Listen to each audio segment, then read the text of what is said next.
हिताकांक्षी मुस्लिम भातृवर्ग पर्दार माता भग्निगण अस्सलामु अलैकुम व रहमतुल्लाहि व बरकातुहू। व अलैकुम अस्सलाम। अल्हम्दुलिल्लाहिल्लज़ी अब्दअल अफलाक वल अर्दीन वस्सलातु वस्सलामु अला मन काना नबिय्यन व आदमु बैनल माइ व तीन व अला आलिहि व अस्हाबिहि अजमईन अम्मा बाद फ़क़द क़ाल अल्लाहु तआला फ़िल क़ुरआनिल हकीम वल फ़ुरक़ानिल मजीद औज़ु बिल्लाहि मिनश शैतानिर रजीम बिस्मिल्लाहिर रहमानिर रहीम लक़द काना लकुम फ़ी रसूलिल्लाहि उस्वतुन हसना सदक़ल्लाहुल अलीयुल अज़ीम व बल्लगना रसूलुहुन नबियुल करीम व नहनु अला ज़ालिका मिनश शाहिदीन व शाकिरीन अल्हम्दुलिल्लाहि रब्बिल आलमीन।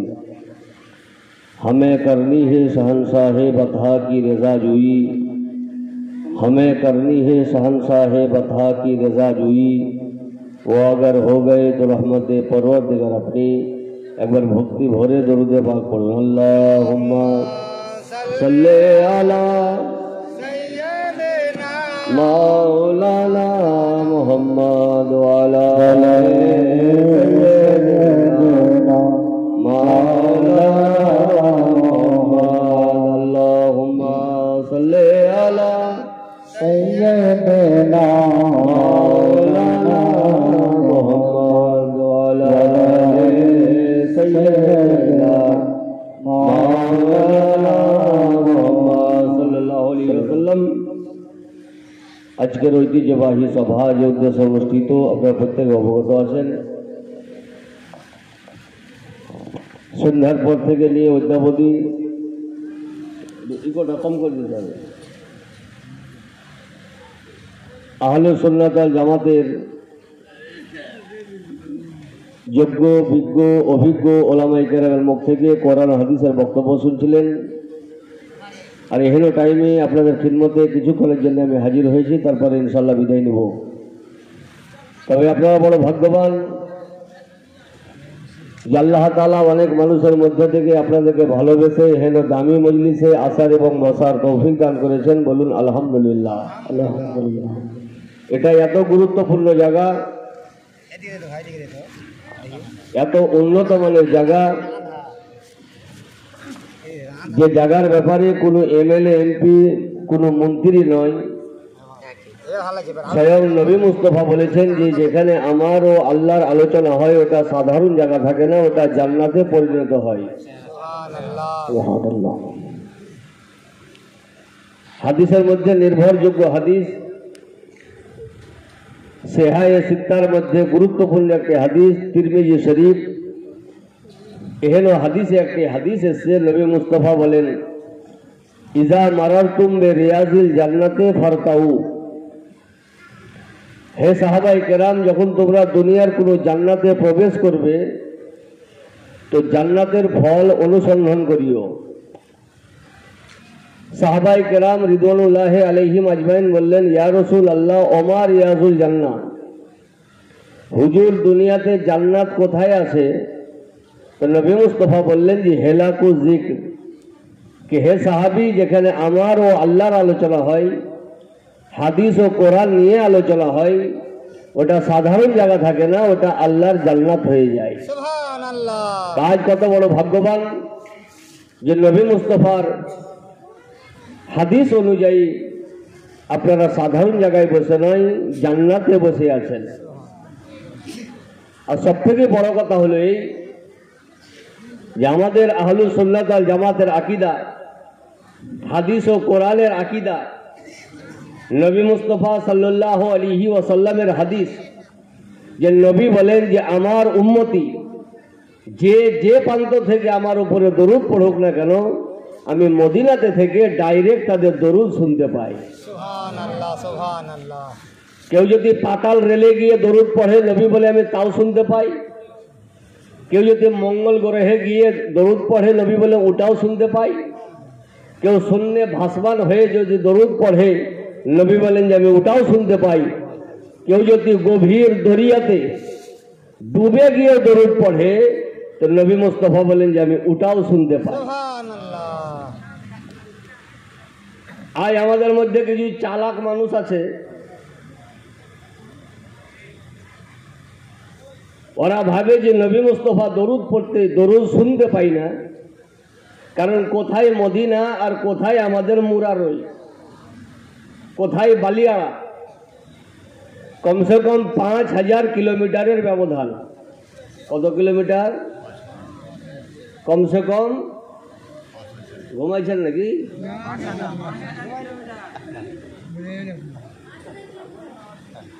আপনারা 3 ফুট ছেড়েছেন তো, সামনের দিকে 3 ফুট ছেড়েছেন, ওই দিকেই ছাড়তেন পুকুরের দিকে। এখন জরিপে ভুল না, জায়গার খতিয়ান ঠিক নাই, আল্লাহ জানে। মানে আমার কথা তো আপনি শুনতে পাচ্ছেন, কিন্তু আপনার কথা আমি শুনতে পাচ্ছি না, ডিস্টেন্সের কারণে। আমার কথা তো শুনতে পাচ্ছেন? আর ঘুমিয়ে যান না আবার? আপনিও ঘুমিয়ে গেলে আমিও ঘুমিয়ে যাবো, রাত জায়গা অভ্যাস আমাদের। কমসে কম 5500 কিলোমিটারের ব্যবধান। এখানে যদি মাইকেও দরুদ পড়া হয়, তথাপি আমাদের আওয়াজ মুরারই যাবে না। যাবে? মুরারই যদি না যায় তো ভাদুসর আরো যাবে না, রামপুরহাট নলহাটি আরো যাবে না। তো যখন সামান্য বীরভূম জেলার মধ্যে নলহাটি থানা আমার দরুদ যাচ্ছে না, তো মদিনা কিভাবে যাবে? এই জন্য কিছু চালাক মানুষ দরুদটাকে ব্যান করে রেখে দিয়েছে। কিন্তু তাকে বোঝা উচিত যে আমার আওয়াজ যাচ্ছে কি যাচ্ছে না এটা পরের কথা। যে হে নবী মুস্তফা, আপনি যে আমাদের দরুদ শুনছেন, তো আপনার কানের পাওয়ার কত? মানুষের কানে যে মতো পাওয়ার, ওই মতো সে আওয়াজ উপলব্ধি করবে, ঠিক না বে ঠিক?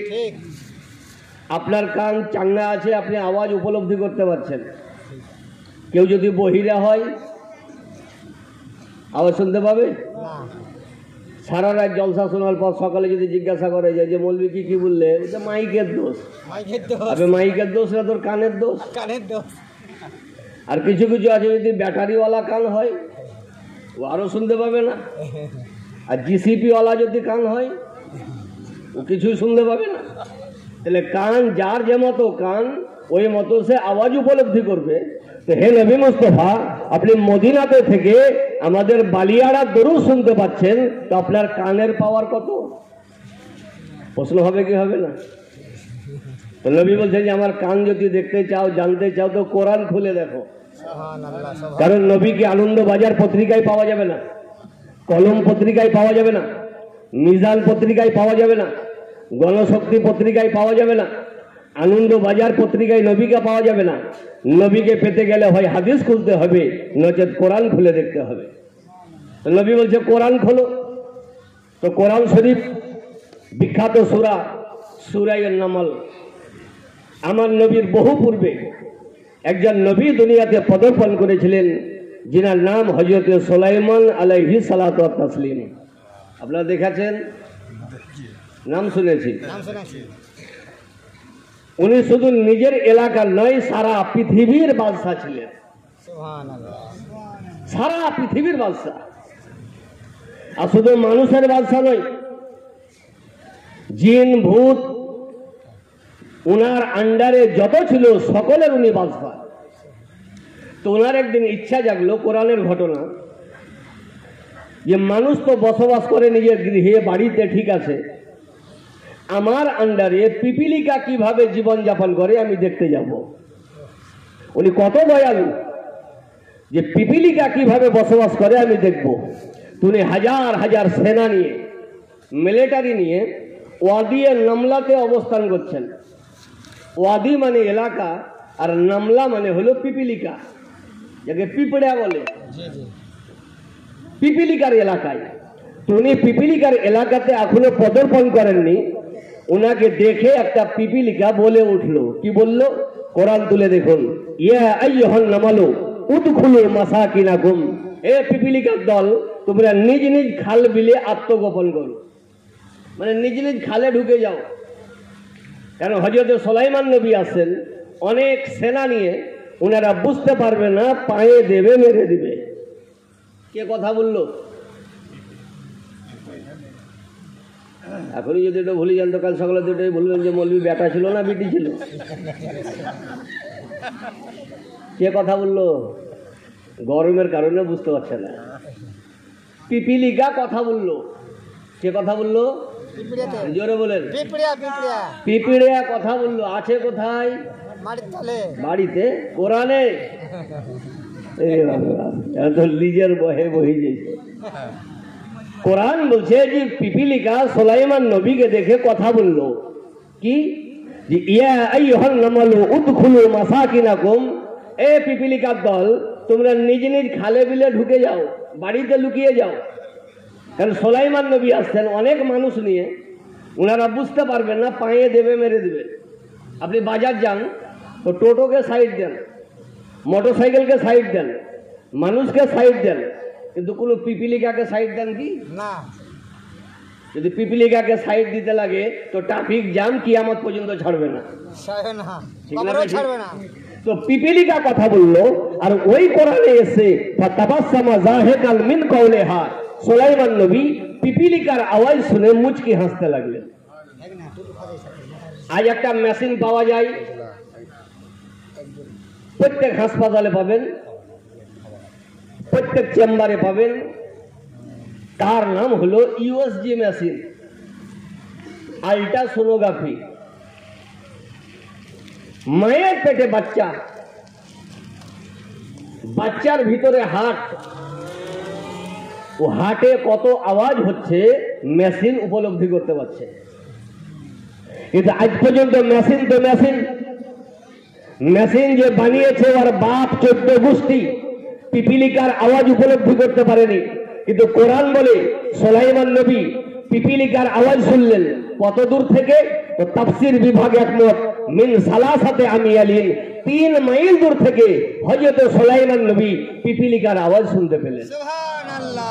আমাদের কানে পিপিলিকা যদি ঢুকে কথা বলে তো বুঝতে পারবো না, কিন্তু 3 মাইল দূরে সুলাইমান নবী, আর 3 মাইলের ব্যবধানে পিপিলিকা।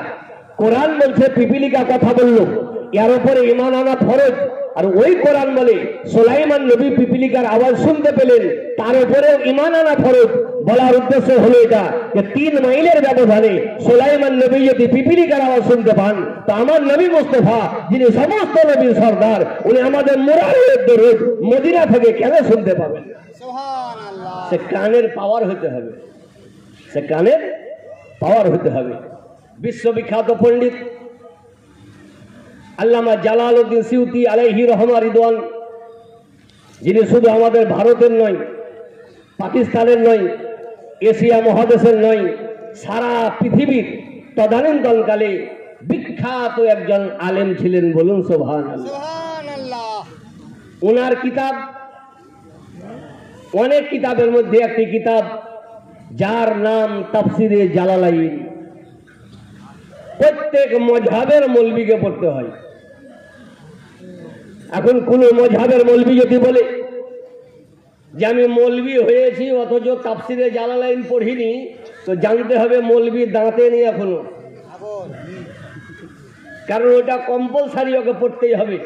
শুধু হানফিকে নয়, প্রত্যেক ফেরকার মৌলবীকে তাফসিরে জালালাইন পড়তে হয়। তো ওনার অনেক কিতাবের মধ্যে একটি কিতাবের নাম হলো আল খাসাইসুল কুবরা।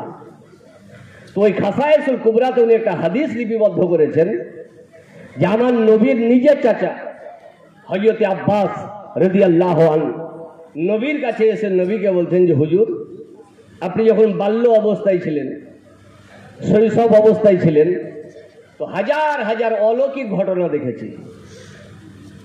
আমার নবী গাইবের সংবাদদাতা। আর আরেকটা কথা মাথায় রাখতে হবে যে নবী মানেই হলো গাইবের সংবাদদাতা। নবী মানে কি? গাইবের সংবাদদাতা। নবী মানে ও গাইব জানবেই। আমাকে একজন বলেছিল যে হুজুর, নবী যে গায়েব জানেন, কিন্তু হাদিস তো খুললাম অনেক কিছু নবী জানতেন না। ব্যাঙের মন তো জানে না, খরিসের খালে হাত ভরি বসে আছে। তবে যে কি কি জানে না নবী, ওটা বলো। যে এটা জানে না, এটা জানে না, এটা জানে না, এটা জানে না। যে কটা হলো? 60-65টা হবে। একটা লিস্ট তৈরি হলো যে নবী জানে না। কটা লিস্ট? 60 থেকে 65টা বেচারা খুঁজিয়ে খাজিয়ে বের করে আসে। আর যে লিস্ট একদিকে রাখো। এবার কোরআনকে জিজ্ঞাসা করো যে হে কোরআন, এখানে 60-65টা বিষয় আমার নবী জানতেন কি জানতেন না? কোরআন যদি বলে যে জানেন না, তো আমি আজই ফতোয়া দিব যে নবী গায়েব জানে না। আর যদি কোরআন বলে যে নবী জানতেন, তো সারা পৃথিবীর মানুষ নিজের আকীদা পরিবর্তন করে ওই আকীদা তৈরি করো যেটা কোরআন ও হাদিস দিয়েছে যে আমার নবী মুস্তাফা শুধু একাই নয়, সমস্ত আম্বিয়া কেরাম আল্লাহর তরফ থেকে গায়েবের সংবাদদাতা। হাতে রাখলো, আজ এবার বলো যে এটা জানে না, এটা জানে না, এটা জানে না, এটা জানে না। আমি দাঁড়াবে কোরআনকে জিজ্ঞাসা করো যে হে কোরআন, নবী জানতেন কি জানতেন না? তো কোরআন বলছে ওয়া আল্লামাকা মা লাম তাকুন তাআলাম, হে নবী মুস্তাফা আপনি যেটা পূর্বে জানতেন না আল্লাহ তাআলা আপনাকে জানিয়ে দিয়েছে। প্রথম লাইন আপনি জানতেন না, আল্লাহ জানিয়ে দিয়েছে। দ্বিতীয় জানতেন না, আল্লাহ জানিয়ে দিয়েছে। চতুর্থ জানতেন না, আল্লাহ জানিয়ে দিয়েছে। 59-60 জানতেন না, আল্লাহ সব জানিয়ে দিয়েছে। তো তুমি কিয়ামত পর্যন্ত যেখানে বলবা যে নবী জানতেন না, কোরআন ওখানে উত্তর দিয়ে দিবে যে আল্লাহ তাআলা সমস্ত গায়েব নবী মুস্তাফাকে জানিয়ে দিয়েছে। সুবহানাল্লাহ। লেখাপড়ার ঢং নাই, নবী মুস্তাফার ভুল ধরে বেড়েছে। বাবা কারা যারা কিছু লেখাপড়া জানে না। একবার দক্ষিণ দিনাজপুরে ইমাম নিয়ে সমস্যা, তো পাশে জলসায় ছিলাম, তো কোথায় আর কাকে খুঁজবো, তো হুজুরকে ডেকে নিয়ে আই। সবসময় তো পাওয়া যায় না, বিনা চাহাতে পানি আল্লাহর মেহরবানি, তোকে ডাক। তো গেলাম যে ব্যাপার কি, যে হুজুর আমাদের ইমাম নিয়ে সমস্যা। কি সমস্যা? যে আমাদের ইমাম আজকে ফজরের নামাজে সূরা রহমানে 5 জায়গাতে ভুল করেছে। জটিল মশলা বটে। তো যে ভুল ধরেছে আমি ওকে বলছি যে কোন কোন জায়গায় ভুল বলেছে বলো। তো যে হুজুর আমি তো নিজেই সূরা রহমান জানি না। আবে তুই যদি সূরা রহমান না জানি 5 জায়গায় ভুল ধরিস, তো জানলে ক জায়গায় ধরতি? ঠিক না বে ঠিক? তো লেখাপড়ার ঢং নাই, মাদ্রাসার চেহারা দেখেনি, দেতে আছে কি দাঁতেনি, ও নিজের ভুল ধরবে কি নবী মুস্তাফার ভুল ধরে বসে আছে। তো নবী জানছেন যে আমার চাচা কি বলতে যাচ্ছেন, যে হে চাচা নবী আপনাকে আমি দেখেছি বাল্য অবস্থায় আঙুলে ইশারা করতেন, তো পূর্ণিমার চাঁদ আপনার আঙুলের ইশারার দিকে ঝুঁকে যেত। সুবহানাল্লাহ। আপনি ডান দিকে ইশারা করছেন তো ডান দিকে, বাম দিকে তো বাম দিকে, যেদিকে আপনি ইশারা করতেন পূর্ণিমার চাঁদ সেদিকে ঝুঁকে যেত। আজ বালিয়াড়া যত বাঁশ আছে ঝাড়ের, ওল্ডিং ঝাল করি লম্বা করি যদি চাঁদকে দেখা যায়, তো চাঁদ হিলবে নিজের জায়গা থেকে? হিলবে না। হ্যাঁ হিলবে না। হিলবে? যাবেই না। হিলবে না। যদি হিলতো তো ঈদ কোরবানিতে সমস্যা হইতো না। 29 রোজাতে মসজিদের ছাদে উঠতো আর বাঁশ দেখাইতো চাঁদকে, যে চাঁদ বহু বিটি চলে গেছে, ঈদ হবি না কি বলছি? কিন্তু কাউরি কন্ট্রোলে নাই। কিন্তু আমার নবী মুস্তাফা চাঁদ কন্ট্রোলে, সূর্য কন্ট্রোলে। নবী ইশারা করছেন ডান দিকে, তো ডান দিকে ঝুঁকে যাচ্ছে, বাম দিকে তো বাম দিকে ঝুঁকে যাচ্ছে। নবী মুস্তাফা বলেন ইয়া আম্মি ওয়াল্লাযী নাফসু মুহাম্মাদিন বিয়াদি লাকাদ কুনতু আসমাউ সারীরাল কালাম আলা লাওহিল মাহফুজ ওয়া আলা ফি যুলমাতিল হাসা। এ আমার চাচা, কসম আল্লাহ তাআলার জিনার পবিত্র হাতে আমি নবী মুস্তাফার জান রয়েছে। আল্লাহ তাআলা যখন 7 আকাশের উপরে লৌহে মাহফুজে নূরের কলমে লিখতেছিলেন, তো আমি কলমের আওয়াজ মায়ের কাছ থেকে শুনতে পেতাম। সুবহানাল্লাহ। আল্লাহ লিখছেন কোথায়? 7 আকাশের উপরে। আর নবী শুনছেন কোথায়? মায়ের পেটে। কিসের আওয়াজ? মেজাইলের না, ফাইটার জাহাজের না, অ্যাটম পরমাণুর না, বন্দুকের গুলির না, কলমের আওয়াজ যেটা মেশিন ধরতে পারছে না। আমার নবী মুস্তাফা বলছেন আল্লাহ লিখছেন 7 আকাশের উপরে, আমি নবী মুস্তাফা মায়ের পেটে কলমের আওয়াজ শুনতে পাচ্ছি। তো যে নবী মুস্তাফা মায়ের পেট থেকে লোহে মাহফুজের কলমের আওয়াজ শুনতে পান, সে নবী মুস্তাফা মদিনাতে থেকে আমাদের দরুদ কেন শুনতে পাবেন? সুবহানাল্লাহ। তাহলে জানতে হবে যে এখনো দুনিয়াতে মেলা লোক হাদিসে দাঁতেনি, এই জন্য উল্টা পাল্টা বলছে। তাহলে বুঝা গেল, পরিষ্কার হয়ে গেল নবীর কথা অনুযায়ী যে আমাদের কান আলাদা, বিশ্বের কান আলাদা, আমার নবী মুস্তাফার কান আলাদা। তাই বড় ভাগ্যবান যে আল্লাহ তাআলা আপনাকে আমাকে ভালোবেসে এহেন দামি মজলিসে আসার এবং বসার তৌফিক দান করেছেন। বলুন আলহামদুলিল্লাহ। আলহামদুলিল্লাহ। আমি আপনাদের সম্মুখে মহাগ্রন্থ কোরআন মাজিদ হইতে অপূর্ব আয়াতে কারিমা তেলাওয়াত করেছি। আপনাদের ধৈর্য মোতাবিক কয়েকটি কথা বলবো, তারপরে ইনশাআল্লাহ বিদায় নেব। কোরআন ঘোষণা করে লাকাদ কানা লাকুম ফি রাসূলিল্লাহি উসওয়াতুন হাসানা। আজ মানুষ দুনিয়াতে নিজেকে ফলপ্রসূ করার জন্যে, লাভবান হওয়ার জন্যে দামি দামি টাকা পয়সা খরচা করে কলকাতাতে গিয়ে, কেউ ব্যাঙ্গালোরে গিয়ে কোচিং সেন্টারে যুক্ত হয়। হয় কি হয় না? আমি একজনকে জিজ্ঞাসা করলাম যে ভাই আপনার ছেলেটা কি করছে? তো বলছে হুজুর কোচিং করছে। আমি যে বেতন কত? আমি মূর্খ মানুষ জানি না যে কোচিং কাকে বলে। যে হুজুর চাকরি পাইনি। আমি যে কোচিং জি বললাম যে কোচিং মানে চাকরি পাওয়ার লেগে ও লাইনে আছে। এর মানে চাকরি হইতেও পারে না হইতে পারে, ঠিক না? ঠিক। তোমার বেটারা তো মাধ্যমিক পরীক্ষা দিবে হুজুর, তো 60টা প্রাইভেট দিয়েছি। কটা প্রাইভেট? 60টা প্রাইভেট দিয়েছি। তাহলে তোমার বেটা তাহলে বোর্ডের ফার্স্ট হবে, যে পাস হইতেও পারে না হইতে পারে, কোনো গ্যারান্টি নাই। কারণ আমি যাকে ফলো করছি লাভবান হওয়ার জন্য, ফলপ্রসূ হওয়ার জন্য, তো তার ভুল আছে, তার টিপসে ভুল আছে, তার কোচিংয়ে ভুল আছে, তার সাজেশনে ভুল আছে। হে খোদা, আমার মূল্যবান জীবন আমি যদি মাধ্যমিক পরীক্ষার মতো পূর্ণ জীবনকে সাকসেসফুল করার জন্য কোনো মাস্টারকে ফলো করি, তো লাভবান হইতেও পারি না হইতেও পারি, আমার পূর্ণ জীবন নষ্ট হয়ে যাবে। তো হে খোদা, আমি দুনিয়া ও আখিরাতে লাভবান হওয়ার জন্য আমি কাকে ফলো করব? তো কোরআন বলে এটা তোমাকে খুঁজতে হবে না। লাকাদ কানা লাকুম ফি রাসূলিল্লাহি উসওয়াতুন হাসানা। তুমি নবী মুস্তাফাকে ফলো করো, তুমি দুনিয়াতে এবং আখিরাতে লাভবান হয়ে যাবা।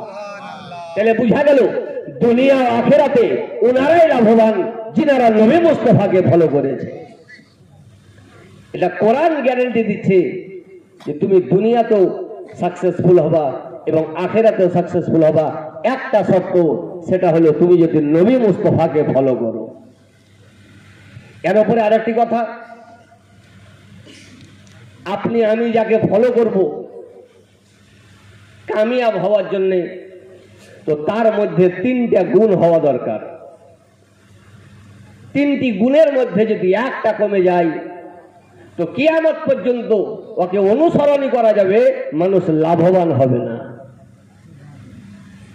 প্রথম গুণ হলো তাকে সত্যবাদী হতে হবে। ও যদি নিজেই মিথ্যা কথা বলে তো কাজ চলবে? সত্যবাদী হতে হবে। দ্বিতীয়ত তাকে মঙ্গলময় হতে হবে। তৃতীয়ত তাকে অতি সুন্দর হতে হবে। এই 3টি গুণ যার মধ্যে আছে দুনিয়াতে, আপনি ওকে ফলো করুন, আপনি কামিয়াব। কিন্তু আমি এই বিশ্বের মধ্যে বড় বড় রাজা, মহারাজা, ধীরাজা, পণ্ডিত, মনীষী সারা পৃথিবীর ইতিহাস মন্থন করলাম, কিন্তু এ হলো 3টি গুণ जिनार मध्य आमी पेलाम उनी अन्य केउ नाई, उनी हलेन मुहम्मदुर रसूलुल्लाह। जिनार मतन अति सत्यवादी दुनियाते केउ आसेनी, जिनार मतन मंगलमय दुनियाते केउ पदार्पण करेनी, और जिनार मतो अति सुंदर आल्लाह ताआला काउके तैरी करेनी। आमी सत्यवादी ना मिथ्यावादी? जाके आमी चा खाइएছি সে সাক্ষী দিবেন, ঠিক না? ঠিক যে মৌলবি চা খাওয়াচ্ছে, যদি ওকে মিথ্যাবাদী বলিয়ে তো কাল থেকে চাটও বন্ধ। তাহলে আমার সত্যবাদী মিথ্যাবাদী হওয়াতে সন্দেহ। কিন্তু নবী মুস্তাফা যে সত্যবাদী, কোরআন তো আছেই, হাদিস তো আছেই, সাহাবায়ে কেরাম তো সাক্ষী আছে, ফেরেশতা তো সাক্ষী আছে। নবী মুস্তাফার জানি দুশ্মন, ইসলামের পাকা দুশ্মন আবু জাহেলও সাক্ষী দিতে বাধ্য হয়েছিল যে বিশ্বের মধ্যে কেউ যদি সত্যবাদী আছে সেটা অন্য কেউ নয়, সেটা হলো মুহাম্মদুর রাসূলুল্লাহ। আবু জাহেল তদানীন্তন কালে মক্কায় মদের প্রচলন ছিল, তো ওই সিস্টেমটা এখন আমাদের ইন্ডিয়াতে চলে এসছে। এসছে না আসেনি? হাদিস শরীফে নবী মুস্তাফা বলেন যে কিয়ামতের আগে আমার উম্মত মদ পান করবে। কি পান করবে? মদ।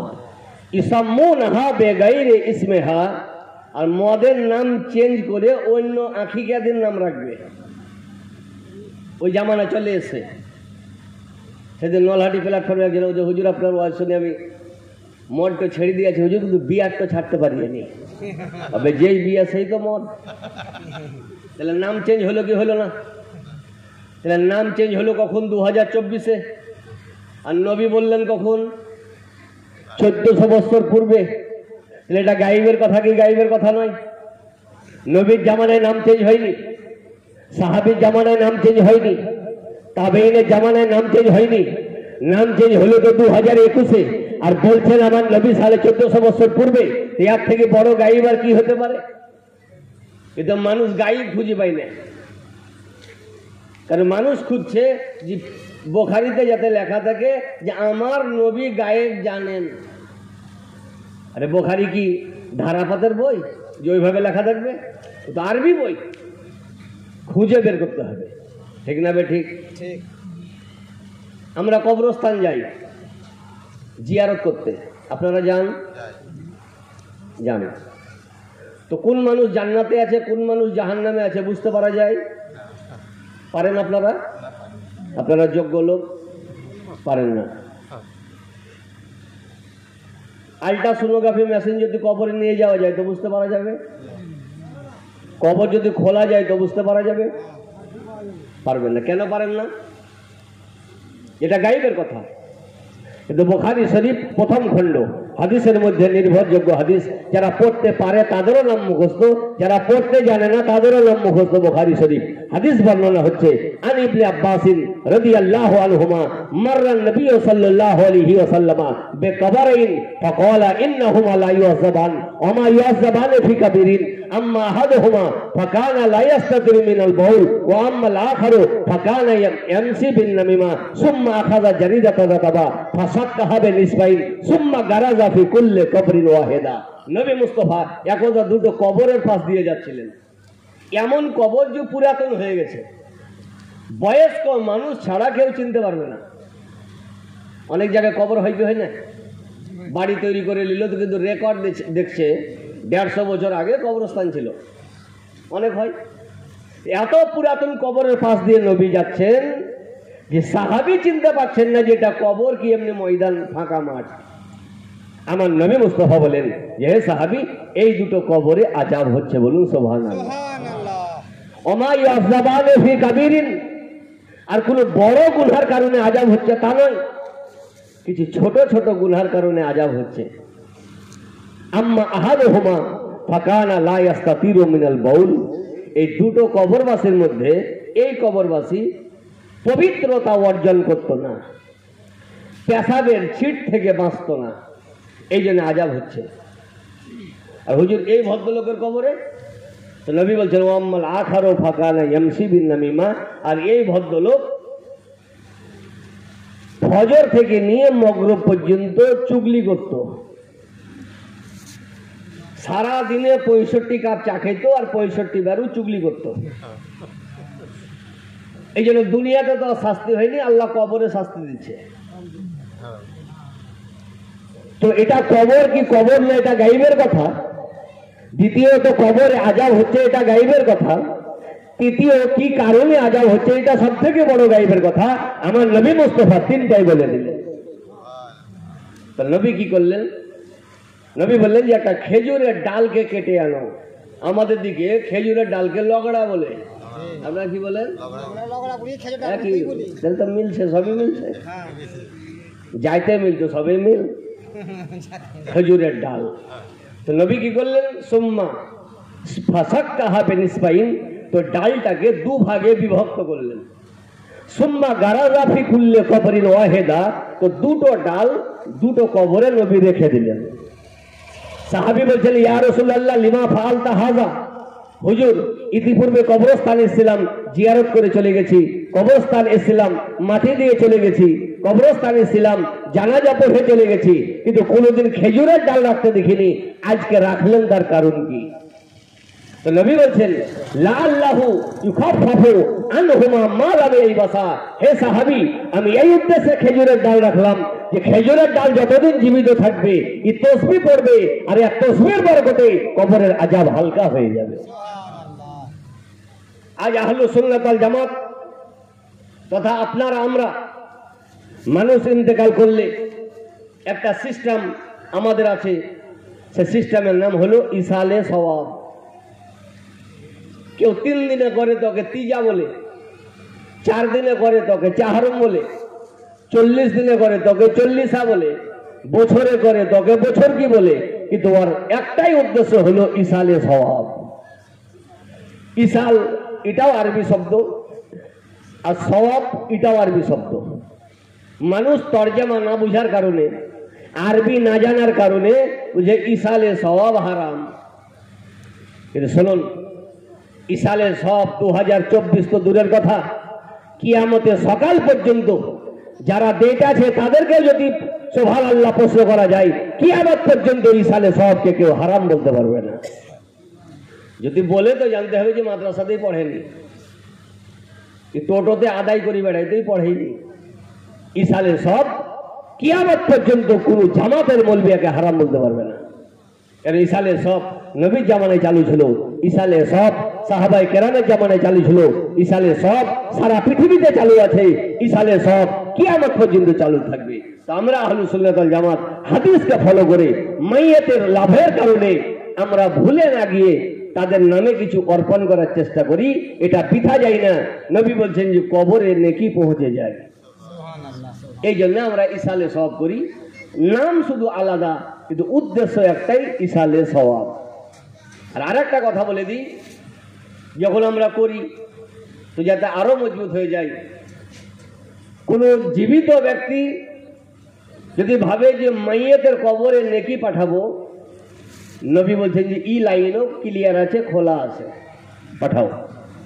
শুধু তাই নয়, কোন জীবিত ব্যক্তি যদি ভাবে যে আমি জীবিত ব্যক্তিকে নেকি দেবো, নবী বলছেন যে উলাইনও কিয়ামত পর্যন্ত খোলা আছে, এটাও বন্ধ হয়নি। দুটাই জীবিত, যে দিচ্ছে ও জীবিত, যে নিচ্ছে ও জীবিত। তো জীবিতকে নেকি দিচ্ছে, যেমন টাকা দেয় তো নেকি দিচ্ছে। তো হাদিস দ্বারা প্রমাণিত যে এটাও বরবাদ নয়, এটাও বাতিল নয়, এটাও শরীয়তে যায়। হাদিসের মধ্যে বিখ্যাত হাদিস মিশকাত শরীফ 2য় খণ্ড বাবুল মালাহে ওয়াল ফিতানের অধ্যায় তুলে দেখুন। বিশ্ববিখ্যাত সাহাবী হযরত আবু হুরায়রা রাদিয়াল্লাহু আনহু উনি বসে আছেন, আমাদের হাজী সাহেব বসে আছেন। যে একদল হজ করার উদ্দেশ্যে ওই রাস্তা ধরে চলে যাচ্ছেন। তো হযরত আবু হুরায়রা আমার মতন 3 পাতা পড়া মৌলবীর নাম নয়, কোন মাদ্রাসা শিক্ষকের নাম নয়, নবী মুস্তাফার বিখ্যাত একজন সাহাবীর নাম, যিনি জান্নাতে যাবেন। তা আপনার কাছে আমার কাছে নয়, স্বয়ং নবী মুস্তাফার কাছে জান্নাতের টিকিট পেয়েছে, বলুন সুবহানাল্লাহ। যেটাকে কোরআনও স্যাটিসফাই করেছে যে হে নবী মুস্তাফা, মক্কা জয়ের আগে যারা দান করেছে এবং মক্কা স্বাধীন হওয়ার পরে যারা দান করেছে, উভয়ের দান সমান নয়, কিন্তু এটা শুনে রাখো কুল্লান ওয়াদাল্লাহুল হুসনা, সমস্ত সাহাবীর উপরে জান্নাত ওয়াজিব। তো এহেন সাহাবীর মধ্যে একজন সাহাবীর নাম হযরত আবু হুরায়রা। বলে বলছেন যে ভাই কোথায় যাবেন? তো যে হুজুর আমরা হজ করতে যাব। বুঝে আলহামদুলিল্লাহ, ভালো কথা। তো আপনারা যে রাস্তা ধরে যাচ্ছেন, কিছুক্ষণ যাওয়ার পরে একটা গ্রাম পাবেন, যে গ্রামের নাম হলো উবুল্লাহ। হাদিসের ভাষায় উবুল্লাহ। তোনারা বলছেন যে হুজুর দেখিনি, তবে শুনেছি। বুঝে উবুল্লাহ গ্রামে একটা মসজিদ রয়েছে, যে মসজিদটার নাম মসজিদে আসার। ওনারা বলেন যে হুজুর শুনেছি। বুঝে আপনাদের মধ্যে কে দায়িত্ব নেবেন যে ওই মসজিদে 2 রাকাত বা 4 রাকাত নামাজ পড়ে বলবেন আল্লাহকে যে হে খোদা, এই 2 রাকাত বা 4 রাকাত নামাজ পড়ে যে নেকি সঞ্চয় হলো, আমি হযরত আবু হুরায়রাকে দিয়ে দিলাম। তা আবু হুরায়রা জিন্দা, যিনাকে বলছেন ওনারাও জিন্দা, কেউ প্রতিবাদ করলো না। এতেই বুঝা গেল যে কোন জীবিত ব্যক্তি যদি ভাবে যে জীবিত তোকে নেকি দিব, এটাও শরীয়তে জায়েজ আছে। আর কোন জীবিত ব্যক্তি যদি ভাবে আমি মৃত ব্যক্তিকে নেকি দান করব, শরীয়ত বলছে এটাও জায়েজ আছে। কিন্তু সব তো আর নামাজ শিক্ষা বই লেখা থাকবে না, বড় বড় হাদিস খুঁজতে হয়। তাহলে বুঝা গেল ইসালে সওয়াব, এই উদ্দেশ্যে আমরা কবর জিয়ারত করতে যাই। আজ কিছু কিছু মানুষ নিজের মন গড়া ফতোয়া দিয়ে বলছে যে কবর জিয়ারত চলবে না। কেন মৌলভী সাহেব চলবে না? তো যে এটা বেদাত, তো উঠো বেদাত, তোমার তো দাঁত আছে, যে দাঁত আছে। আরে যে কবর জিয়ারত স্বয়ং নবী মুস্তফা করেছেন, আর শুধু নবী কবর জিয়ারত করেননি, উৎসাহিত করেছেন যে কুনতু নাহাইতুকুম আন জিয়ারাতিল কুবুরি ফাজুরুহা ফাইন্নাহা তুজাহিদু ফিদ দুনিয়া ওয়া তুযাক্কিরুল আখিরাহ। নবী বলছেন যে আমি কিছুদিন পূর্বে কবর জিয়ারত নিষেধ করেছিলাম, কিন্তু আজ থেকে কিয়ামতের সকাল পর্যন্ত অনুমতি দিচ্ছি তোমরা কবর জিয়ারত করো। এই জন্য আমরা কবর জিয়ারত করি। এটা আমাদের বানা ফতোয়া নয়, নবী মুস্তাফার হাদিস অনুযায়ী সুবহানাল্লাহ ফতোয়া।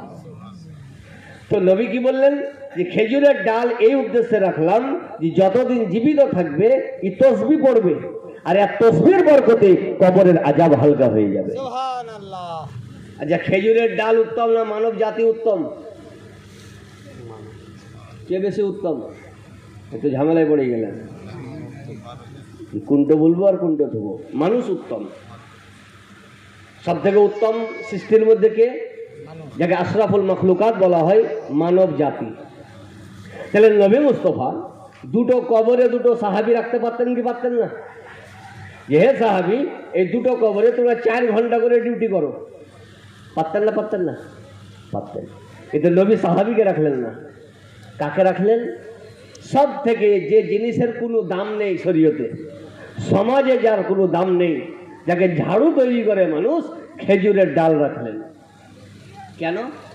কারণ নবী জানেন যে আমার জামানাতে চাহারুন চল্লিশাকে কেউ হারাম বলবে না, সাহাবীর জামানায় চাহারুন চল্লিশাকে কেউ হারাম বলবে না, তাবেইনের জামানায় চাহারুন চল্লিশাকে হারাম বলবে না।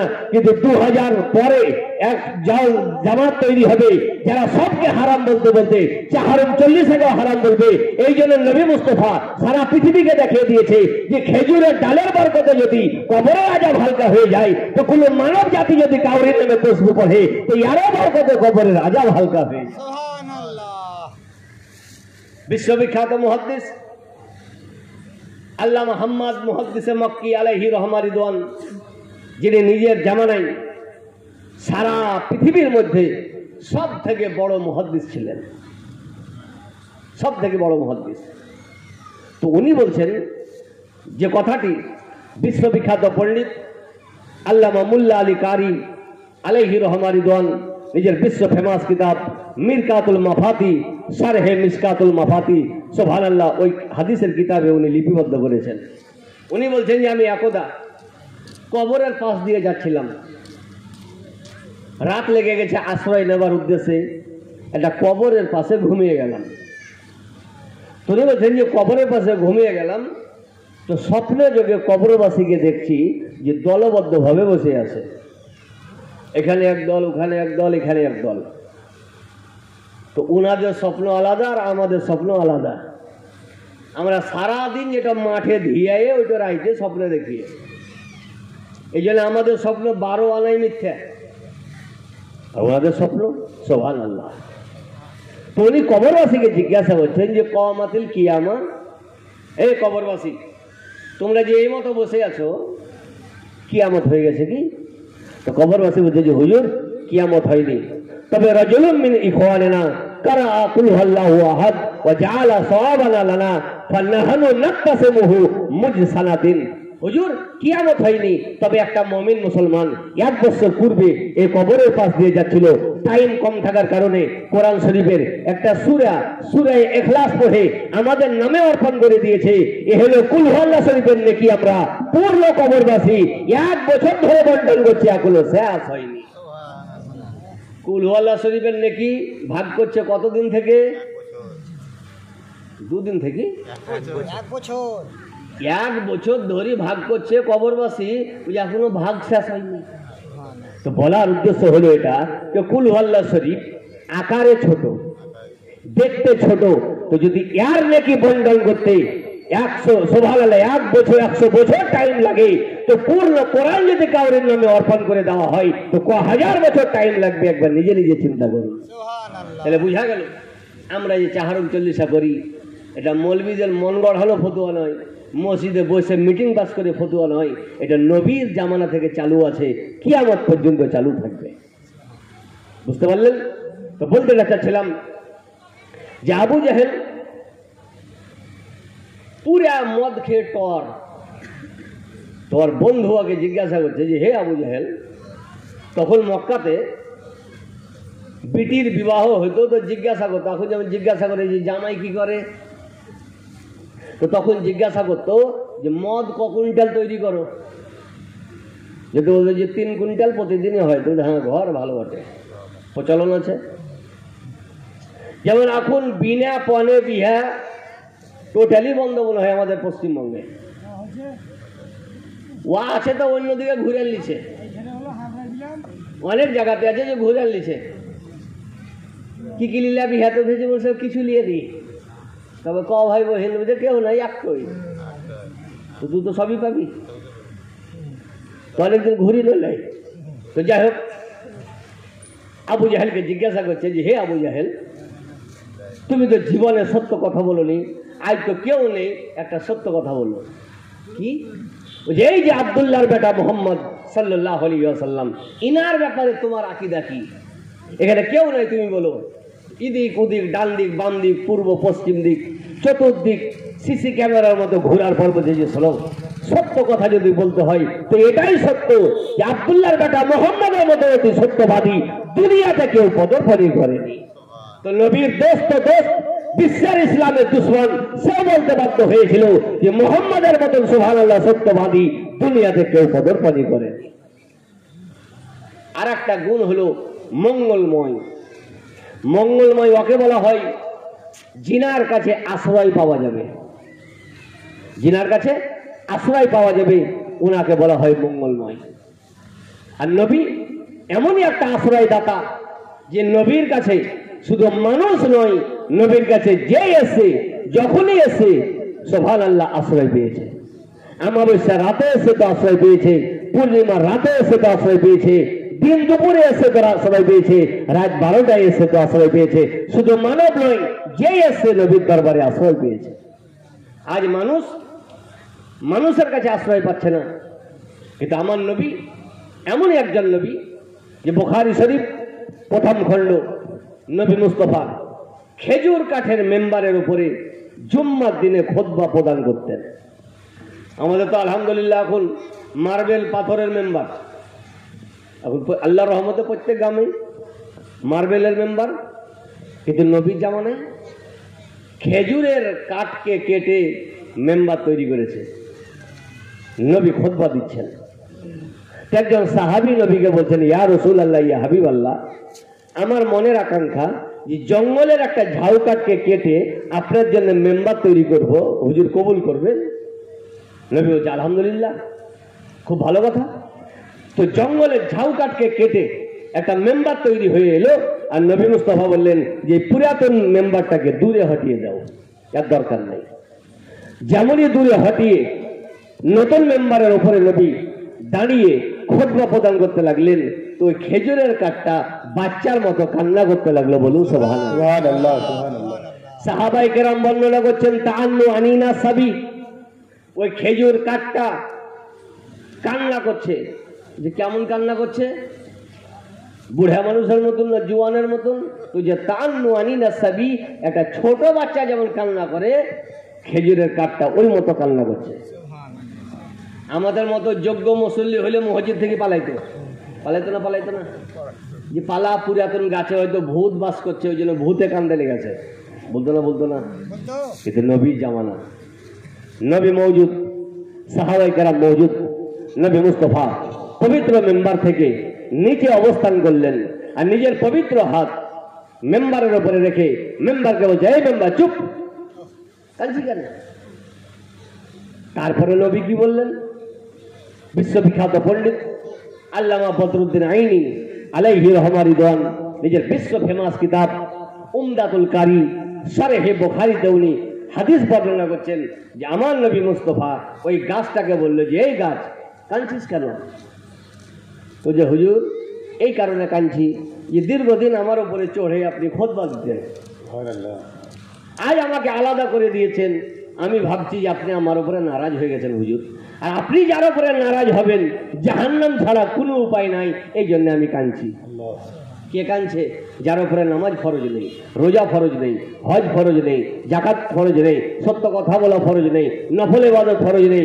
সে কাঁদছে যে আমার কি হবে, নবী যাতে নারাজ হয়ে যায়। আর আজ তো আমাদের উপরে সব ফরজ, কিন্তু এক সেকেন্ডে ভাবলাম না যে নবী আমাদের উপরে রাজি আছেন না নবী নারাজ আছে।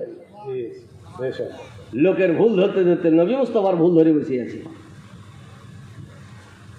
সেদিন একজনে বলছে যে জিবরিল আমিন নবীর কাছে আসছে। ভালো কথা, নবীর কাছে আসবে না তো তোর কাছে যাবে নাকি? তারপরে কি হলো? যে নবীকে বারে বারে বলছে, এই নবী দাঁতন করেন, এই নবী বিরাজ করেন, এই নবী মুখ ধন, নাউজবিল্লাহ আপনার মুখে দুর্গন্ধ। আচ্ছা, যে বলবে যে নবীর মুখে দুর্গন্ধ, ও মুসলমান না কাফের? কার্বাইড দিয়া কাফের না গাছ পাকা কাফের? কার্বাইড দিয়ালে ও গাছ পাকা কাফের।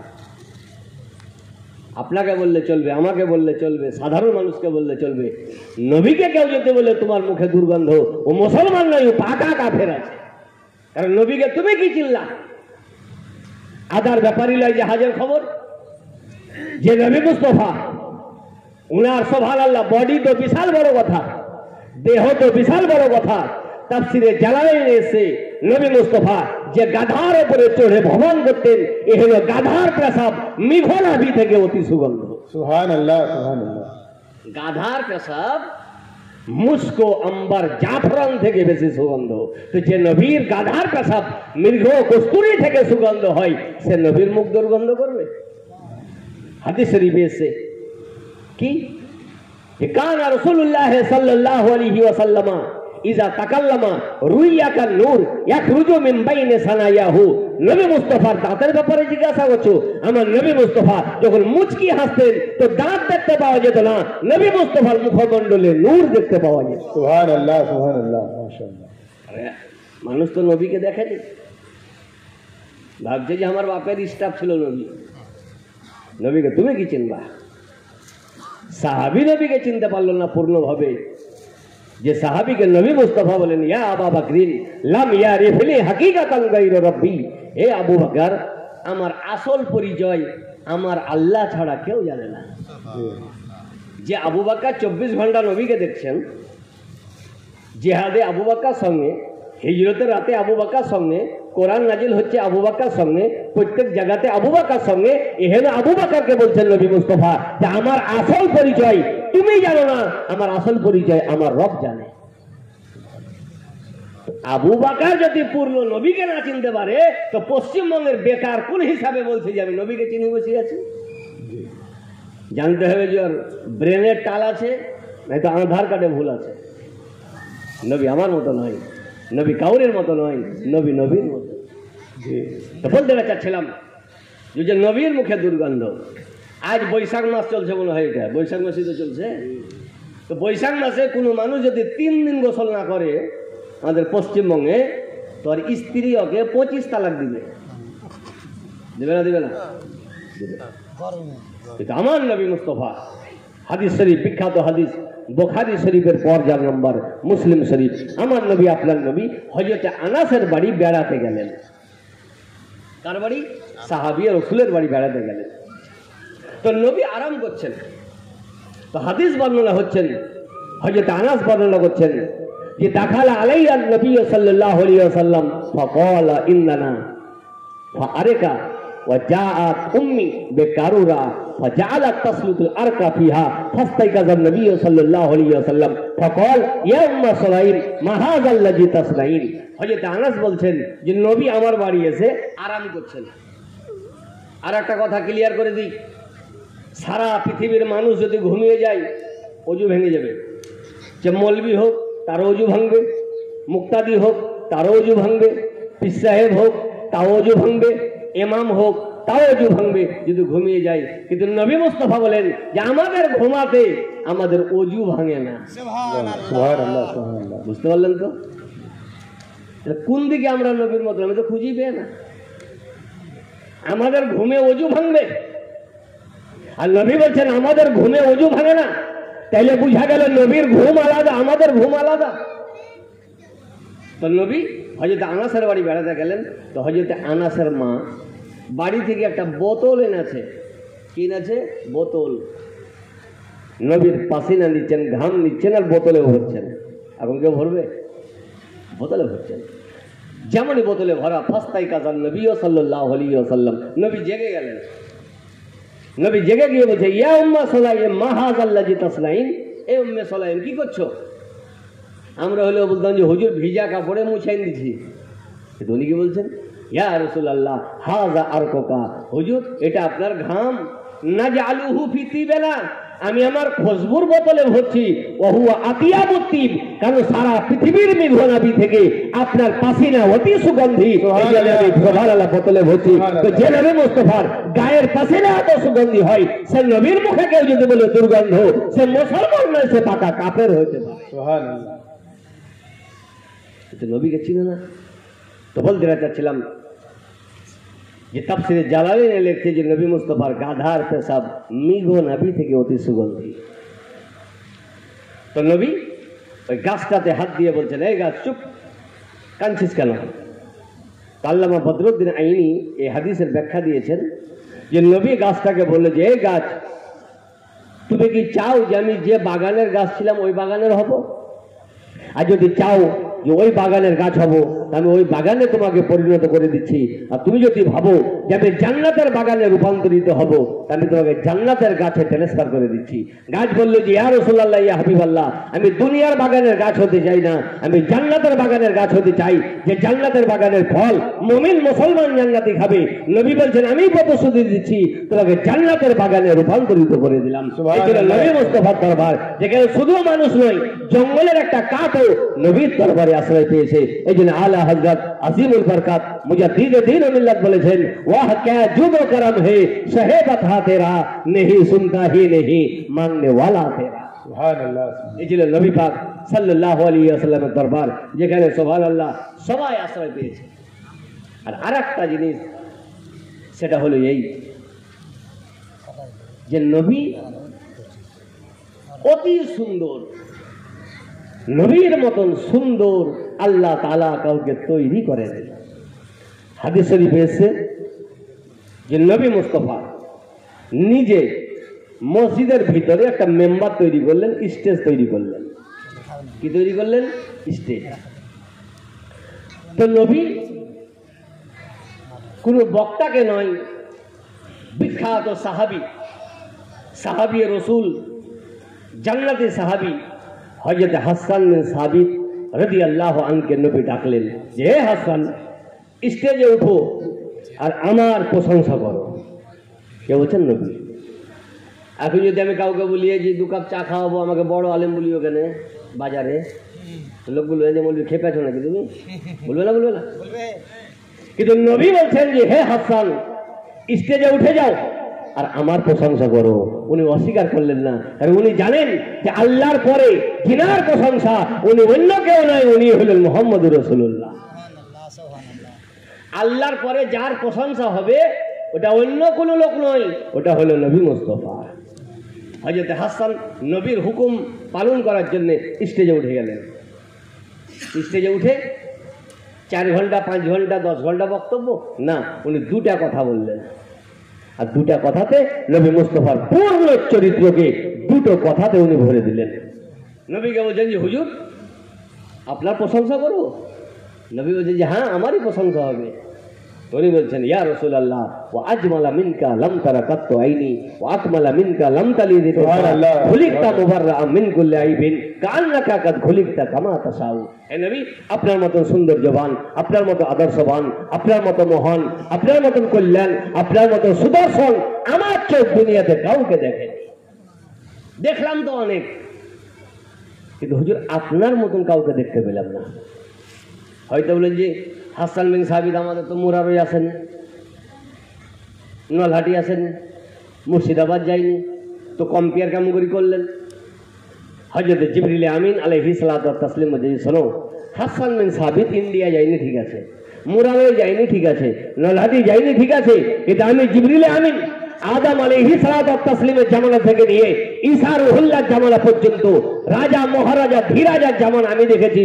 শুধু তাই নয়, কাল্লাবতুল আরদা মাসারিকাহা ওয়া মাগারিবাহা ফালাম আজিদ রাজুলান আফজালা মিন মুহাম্মাদিন। আমি পূর্ব থেকে পশ্চিম, উত্তর থেকে দক্ষিণ সারা পৃথিবী মৈথন করলাম, কিন্তু মুহাম্মাদের মতন আমি কাউকে দেখতে পেলাম না। সুবহানাল্লাহ, সুবহানাল্লাহ। নারে তাকবীর, নারে রিসালাত। তুমি কটা গান গেছো? জিবরিল বলছে আমি সারা পৃথিবী দেখেছি, নদীকে পাহাড় হওয়া দেখেছি, পাহাড়কে নদী হওয়া দেখেছি, কিন্তু নবীর মতন আমি অত সুন্দর আমার চোখ কাউকে দেখেনি। এই যে আলা হযরত ইসকে দরিয়াতে সুবহানাল্লাহ ডুবে নবী মুস্তাফার সুবহানাল্লাহ উপরে লিখতে গিয়ে উনি বলছেন যে কমালে হুসনে হুজুর है कि गुमाने नक्शे जहां नहीं यही फूल खार से दूर है यही शम्मा है कि धुआं। সুবহানাল্লাহ। প্রত্যেক মানুষের ভুল আছে, গুণ আছে তো অগুণও আছে। মৌলভী সাহেব কেমন আছে? মৌলভী সাহেবটা খুব ভালো, এবার ইংরাজি জানে না, মৌলভী সাহেব ইংরাজি জানে না, তো সুনাম হইলো না দুর্নাম হইলো, বদলাম হইলো। চতুর্দিকে দুনিয়াতে কোনো মানুষ পরিপূর্ণ নাই, কোনো দিকে ঠিক তো কোনো দিকে বেঠিক। বিটির বিহা দিতে গেল, হয়তো বহু কেমন দেখলো যে ভালোই বহু, বিহা হবে নাকি? হবে না কেন? যে মাধ্যমিকে 13 বার ফেল করে আছে, নাম হইল না বদলাম, বদলাম। কিন্তু আমার নবী মুস্তাফা এমনই একজন জিনার ভুল ধরার লাইন আল্লাহ তাআলা রাখেনি। এই যে ও কমালে হুসনে হুজুর है कि गुमाने नक्श से जहां नहीं यही फूल खार से दूर है यही शम्मा है कि धुआं नहीं। तो हजरत হাসান বিন সাবিত বলছেন ওয়া আকমালা মিনকা লাম তালিদিন নিসা। হে নবী, আপনার মতো সুগঠন, আপনার মতো সুঠম, আপনার মতো পরিপূর্ণ দুনিয়ার কোনো মা সন্তানকে জন্ম দিতে পারেনি। সুবহানাল্লাহ। আজ মার পেট থেকে নিয়ে কবর যাওয়ার আগে, জানাজার আগে পর্যন্ত পোলিও চলছে, চলছে না? চলে না? পেট থেকে নিয়ে জানাজারে তকবির দেওয়ার আগে পর্যন্ত পোলিও চলছে। তারপরেও চোখের ডিফেক্ট, প্যারালাইসিস, হার্টের ডিফেক্ট, বিভিন্ন ডিফেক্ট আছে না নাই? এটা আমার নবীর সুবহানাল্লাহ কোনো ডিফেক্ট ছিল না। আলা হযরত আজিমুল বরকত মুজাদ্দিদুন মিল্লাতকে জিজ্ঞাসা করা গেল যে হুজুর আমার নবী কেমন ছিলেন? এই তো ইন্ডিয়ার মানুষ বলছে নবী আমার মতো, বাংলাদেশের মানুষ বলছে নবী আমার মতো, পাকিস্তানের মানুষ বলছে যে নবী আমার মতো, সৌদি আরবের কিছু মানুষ বলছে নবী আমার মতো, আমেরিকার মানুষ বলছে নবী আমার মতন। তো হুজুর আপনি বলেন যে নবী কার মতন? উনি বলছেন যে শোনো, এক কথায় উত্তর, সেটা হলো এই হুসনে ইউসুফ पे काटी मिस्र में उंगुस्ते जाना सर कटाते हैं तेरे नाम पे मर्दाने आ रहा। সুবহানাল্লাহ, সুবহানাল্লাহ। নবীর চেহারা। কোরআন শরীফে একটা সূরা নাজিল হয়েছে যার নাম সূরা ইউসুফ। আপনারা অনেকে জানেন, অনেকে পড়েছেন। ও ঘটনা বিশাল, আমি ওদিকে যাচ্ছি না, শুধু টাচ দিচ্ছি যে ইউসুফ নবী আলাইহিস সালাতু ওয়াত তাসলিম মেরাজের রাতে নবী মুস্তাফা যখন মেরাজে যাচ্ছেন, দুনিয়াতে আসার পর সাহাবাই কেরামকে নবী বলছেন যে হে সাহাবী, আমি আকাশে একজন নবীকে দেখলাম যিনার নাম হযরত ইউসুফ আলাইহিস সালাতু ওয়াত তাসলিম। তো সাহাবী বলছে হুজুর উনি কেমন দেখতে? তো নবী বলছেন কাদ উতিয়াহু সাতরাল হুসন, আল্লাহ তাআলা উনাকে অর্ধেক সৌন্দর্যতা দান করেছেন, অর্ধেক সৌন্দর্যতা কমলতা আল্লাহ উনাকে দান করেছেন, আর অর্ধেক সারা পৃথিবীকে দান করেছেন। তাহলে কে কত ভাগে পেয়েছে? হিসাবে কিছুই ভাগে পেয়েছি আমরা। এরপরে একাপ মেকাপ চা খাওয়া কাপ, শেষে বিশ্বকাপ, ভাগেই পাইনি। অর্ধেক ইউসুফ নবী। হুজুর অর্ধেক ইউসুফ নবী, তো অর্ধেক কে পেল? তো ইউসুফ নবীর চেহারা কোরআন শরীফে এসে ইউসুফ নবীর হুসন কমলতাই মিশরের বাদশার স্ত্রী হযরত জুলাইখা আসক্ত হয়ে গেল। কোরআন শরীফে একটা সূরাই নাজিল হয়েছে, সূরা ইউসুফ। ও ঘটনা বিশাল। তো হযরত ইউসুফের প্রেমে আসক্ত হওয়ার পর এলাকার মা বোনরা তিরস্কার করতে লাগলো যে জুলাইখা তুমি বাদশার স্ত্রী, ভালো ঘরের স্ত্রী, একটা বাচ্চার প্রেমে কেন পড়ে গেলা? তো জুলাইখা বলেছিল যে শোনো, তোমরাও যদি হযরত ইউসুফকে দেখো তো তোমরাও ফাঁদে পড়বা, তোমরাও বাচ্চা বানা। তো হযরত জুলাইখা এলাকার সমস্ত মা বোনকে উনি দাওয়াত করেছিলেন। আর প্রত্যেকের হাতে একটা খাবার আর একটা করে চাকু দিয়েছিলেন। সব খাবার আর চাকু ধরে আছে, ইউসুফকে দেখবো, ইউসুফকে দেখবো, ইউসুফকে দেখবো, সব রেডি হয়ে আছে যে ইউসুফকে দেখবো। আর ওই অবস্থায় কোরআন বলছে উখরুজ আলাইহিন্না, এই ইউসুফ নবী আপনি নারীদের মধ্যে অবস্থান করুন। ইউসুফ নবী বাচ্চা অবস্থা, উনি নারীদের মধ্যে যেমনই এসেছেন, কোরআন বলে ফালাম্মা রাআইনাহু আকবারনাহু ওয়া কাত্তানা আইদিয়াহুন্না ওয়া কুলনা হাসা লিল্লাহ মা হাযা বাশারা ইন হাযা ইল্লা মালাকুন কারীম। ইউসুফ নবীকে যেমনই মিশরের নারীরা দেখেছে, তো যে আল্লাহু আকবার, যেমনই আল্লাহু আকবার বলা, ওদের আঙুল কেটে গেল, বুঝতে পারলো না। আঙুল কেটে গেল, বুঝতে পারলো না। একটা আঙুল, দ্বিতীয় আঙুল, চতুর্থ আঙুল, 5টা আঙুল কেটে গেল, বুঝতে পারলো না। ताला हजर बच्चे सुनो, वो चले यूसुफ नबी हुस्न यूसुफ पे कटी मिस्र में मुझसे जाना, सर कटाते हैं तेरे नाम पे मर्दाने अरब। वो तो यूसुफ नबी ছিল জিনার আসক্তে আসক্ত হয়ে মিশরের নারীরা নিজের আঙুল কেটেছিল। আর হে নবী মুস্তাফা, আপনার হুসন কমলে তাকে দেখে আরবের সাহাবীরা নিজের আঙুল নয়, জিহাদে নিজের গলাকে কাটিয়ে দিয়েছে। সুবহানাল্লাহ, সুবহানাল্লাহ। তাহলে বোঝা গেল যে নবী আমাদের মতো নয়, নবী নবীর মতন। এই জন্য কোরআন বলছে যে শোনো, লাকাদ কানা লাকুম ফি রাসূলিল্লাহি উসওয়াতুন হাসানা, তুমি নবীকে ফলো করো তবেই তুমি লাভবান হবা। আর নবীকে ছেড়ে যদি কিয়ামত পর্যন্ত ইবাদত করো, আল্লাহ বলছে যে তোমার ইবাদত আমার কাছে কবুল হবে না। একটি কথা বলে বুঝাই দিব, একবার দরুদে পাক পড়ুন। আল্লাহুম্মা সাল্লি আলা সাইয়্যিদিনা মাওলানা মুহাম্মদ সাল্লাল্লাহু আলাইহি ওয়াসাল্লাম। একটি কথা লাস্টে, সেটা হলো এই যে আজ পৃথিবীর বুকে যারা এই মানব হিসাবে জন্মগ্রহণ করেছে, যে ধর্মের হোক না কেন, আপনি যাকে জিজ্ঞাসা করবেন যে তুমি কোথায় যাবো ভাই মরার পর, এক বাক্যে স্বীকার করবে যে আমি জান্নাত যাব। হিন্দু ভাই তোমরা কোথায় যাবা, তুঝে জান্নাত। ইহুদি তুমি, তুঝে জান্নাত। খ্রিস্টান তুমি কোথায় যাবা, তুঝে জান্নাত। শিখ তুমি কোথায় যাবা, তুঝে জান্নাত। মুসলমান তুমি কোথায় যাবা, তুঝে জান্নাত। সবাই জান্নাত। তো সিস্টেম কি তাই? তাহলে সবাই যদি জান্নাত যায় তো জাহান্নাম কিসের জন্য? সিস্টেম তাই নয়। আল্লাহ বলছে হে নবী, নিজের নিজের বাড়িতে ছাদে বসে মানুষ ভাবছে যে আমি আল্লাহকে মানি, এই জন্য আমি জান্নাতি। এটা সিস্টেম ভুল। এই জন্য তুমি দুনিয়াতে গিয়ে বলো কুল ইন কুনতুম তুহিব্বুনাল্লাহ ফাত্তাবিউনি ইউহিব্বুকুমুল্লাহ, যে হে বিশ্বের মানব জাতি, তুমি যে ধর্মের হও না কেন, তুমি যদি জান্নাত পেতে চাও, আল্লাহকে পেতে চাও, তো আমি নবী মুস্তাফা আমাকে ফলো করো। তো যারা নবীকে ফলো করেছে তারাই জান্নাতি হয়েছে, আর যারা নবীকে ছেড়েছে তারা জান্নাতি নয়, তারা চিরতরের জন্য জাহান্নামী হয়ে গেছে। কারণ আজ যারা দুনিয়াতে আল্লাহকে মানে, যারা যারা আল্লাহকে মানে, কোনো জরুরি নয় যে তারা নবীকেও মানে। অনেক আছে যে আল্লাহকে মানে, হিন্দু আল্লাহকে মানে, মুসলমান আল্লাহকে মানে, জৈন আল্লাহকে মানে, খ্রিস্টান আল্লাহকে মানে, ইহুদি আল্লাহকে মানে, নাসারা আল্লাহকে মানে, কিন্তু নবীকে মানে না। কিন্তু পৃথিবীর বুকে অনেক পাওয়া যাবে যে আল্লাহকে মানে অথচ নবীকে মানে না, অনেক আছে। কিন্তু পৃথিবীতে এটা একটাও দেখাতে পারবেন না যে যারা নবীকে মানে অথচ আল্লাহকে মানে না, একটাও নেই। আর এটাই হলো সিস্টেম যে হে নবী আপনি বিশ্বে বলে দিন, তো তোমরা যদি আল্লাহকে পেতে চাও তো অন্য কোথাও নয়, তোমাকে ফলো করতে হবে। তো যারা নবীকে ফলো করেছে তারাই জান্নাতি, আর যারা নবীকে ছেড়েছে তারাই জাহান্নামী। এই জন্য কোরআন ঘোষণা করে লাকাদ কানা লাকুম ফি রাসূলিল্লাহি উসওয়াতুন হাসানা। এ আমার বান্দা, তুমি যদি জান্নাত পেতে চাও, তুমি যদি লাভবান হতে চাও, তো অন্য কোথাও দৌড়াদৌড়ি করিও না, তুমি নবীকে ফলো করো, লাভবান হয়ে যাবা। ডাক্তার ইকবাল বহু পূর্বে বলেছেন যে তরিকে মুস্তাফা কো छोड़ना है वजह बर्बादी, तरीके मुस्ताफा को छोड़ना है वजह बर्बादी।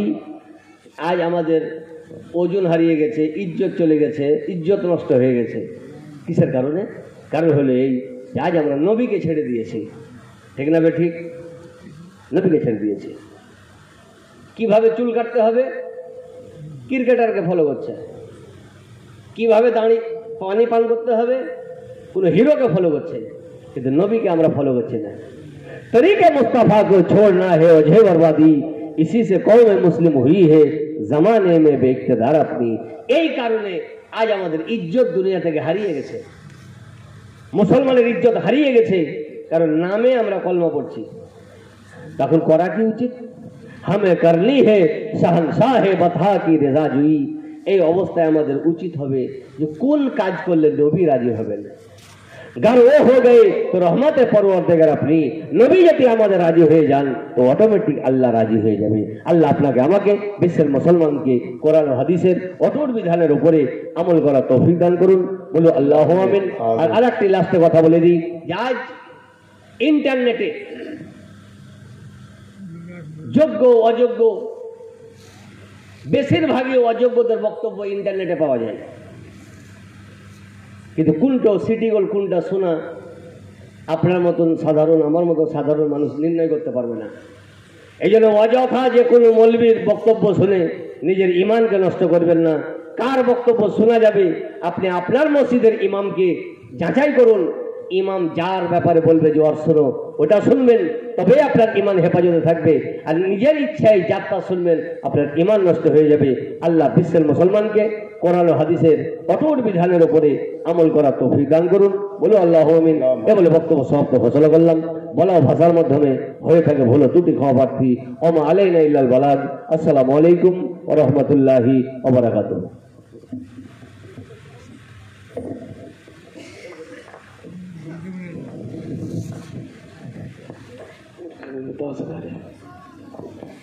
या नबी सलाम, या रसूल सलाम अलैका, या हबीब सलाम अलैका, सलावतुल्लाह अलैका, या रसूलल्लाह, या हबीब अल्लाह। नबी को डको ना तारे, রয়েছি বিপদ মাঝারে, রইব আপনার দরবারে, জীবনে আসিব না ফিরে। সালাম আলাইকা, ইয়া রাসূল সালাম আলাইকা, ইয়া হাবিব সালাম আলাইকা, সালাওয়াতুল্লাহ আলাইকা। আজানে শুনি আপনার নাম, কলিমায় পড়ি আপনার নাম, নামাজে আপনাকে সালাম, আপনি যে নূরে মুজাসসিম। ইয়া নবী সালাম আলাইকা, ইয়া রাসূল সালাম আলাইকা, ইয়া হাবিব সালাম আলাইকা, সালাওয়াতুল্লাহ আলাইকা। الصلاة والسلام عليك يا رسول الله، والسلام عليك يا حبيب الله، والصلاة والسلام عليك يا نور الله وعلى آلك وأصحابك سيدنا. بلغ العلا بكماله، كشفت الدجى بجماله، حسنت جميع خصاله، صلوا عليه.